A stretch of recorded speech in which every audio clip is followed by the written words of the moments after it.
One of the most heated rivalries in collegiate athletics is BYU and Utah. True Blue reporter Jarom Jordan shows us how the two have formalized that rivalry. Oh, BYU and Utah. It is off the upright, he missed it! Oh, man! And Dolman will run the action. Coming back. And reach for the end zone, he got it! Touchdown, Brendan Dolman! 30 yards away, another shotgun out to this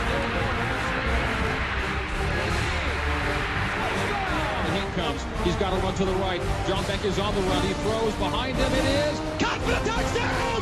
Caught for the touchdown! Some call it the Holy War. Officially, it has no such name, but we all know it gets heated when they hook up. It's a very healthy rivalry, and I think that both of the programs get along, but yet love to play against each other. Now when the Cougars and Utes face off, it's part of the Deseret first duel. It's a BYU-Utah game. Anything can happen.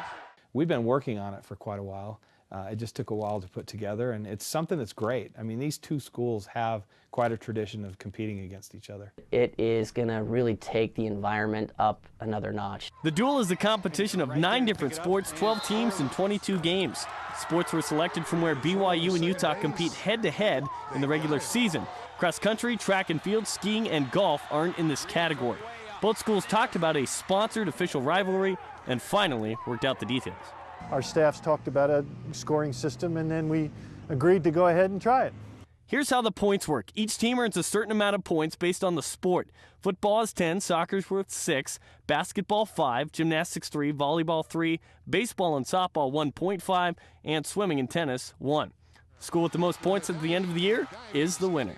But the real question is, will people at the Y and the U think that the winner of this whole thing is the superior athletic program? What the heck? And what am I doing in red? I'm on a show called True Blue, not True Red, True Blue. I guess that's what people want to think, and then before we know it, we'll be right back at it again the next fall. So well, we hope that whoever wins doesn't get too confident, because the next year they could lose it. I would say yes, because in a rivalry series, you judge the strength of your athletic program in many ways. One of the ways is how do you do against your rivalries. So far, Utah leads 6-3, but there's plenty of action left, especially in sports other than football and basketball. I think that's one of the main things that it really benefits your Olympic sports, because everybody then plays into making the team as a whole, all the teams win the overall trophy. And in the end, it's all about the bragging rights. It's a formalized way of saying, we own you. And so every time we compete now, there's a little bit more at stake for the overall bragging rights for the school. Jarom Jordan, BYU Sports Network.